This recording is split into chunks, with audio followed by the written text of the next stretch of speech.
and I'm feeling good.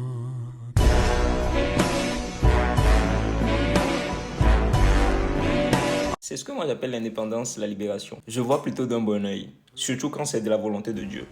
Il y a beaucoup de personnes qui vont être dans ce genre de situation. Ça peut être dans une vie de couple, une vie matrimoniale, qui ne se sentent plus à l'aise, qui se sentent plutôt empoisonnés ou emprisonnés dans une relation ou dans un processus, mais vont se dire, bon, je vais persister parce que peut-être naturellement c'est comme ça.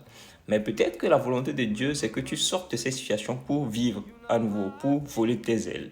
Si c'est de la volonté de Dieu, vous allez voir que ça va bien fonctionner. De se dire, passer de religieuse à quelqu'un de la vie, voilà, et qui profite bien de sa vie et qui voyage, ça peut être la volonté de Dieu. Nous, ne l'oublions pas. Parfois, on écoute mal Dieu. On se dit, la situation dans laquelle je suis pas à l'aise, mais c'est Dieu qui veut. C'est faux. Dieu va toujours vouloir que là où tu sois, qu'il te place, que tu sois bien à un moment donné.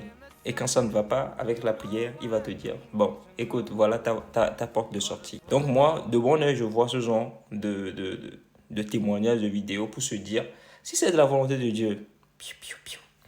Si vous êtes emprisonné dans une relation, sortez comme la bonne sœur et vous allez voir que vous allez voler.